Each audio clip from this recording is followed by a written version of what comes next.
This is a Maxus eDeliver 3 electric van, also called an LDV or Maxus EV30 in other markets. And in this video I'm going to show you how you change your rear light bulbs. So if you've still got your user manual, page 117 shows you all the different bulbs for the rear lights, so pause that if you want to read that in detail.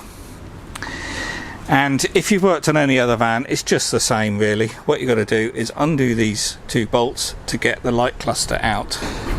So I'm going to do the one on this side just because there isn't that wiring loom in the way, and what you need is an 8mm spanner to remove these two bolts here.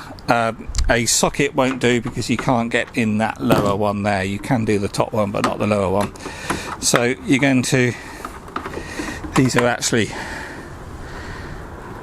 quite loose, so you just got to whip them out and then get hold of the whole assembly and pull it towards you. A bit awkward doing this while you're holding the camera. Let me just see if I can rest that on my leg there, and then you can get to the bulbs at the back there.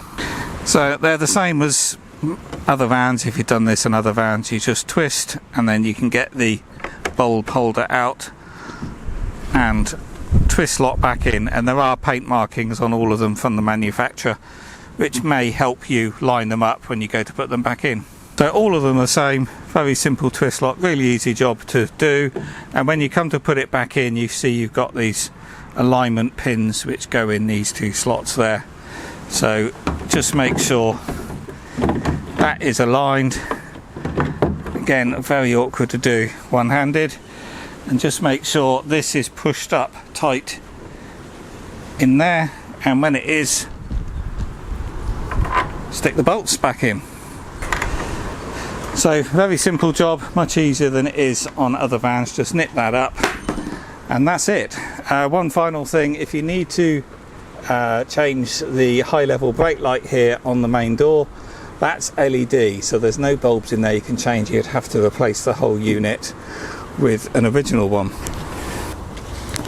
So hope that helps. If it has, do hit that thumbs up button on YouTube, that really does help other people find the channel. Do subscribe, plenty of EV videos on the channel as well if you haven't seen those, and I'll see you on the next video.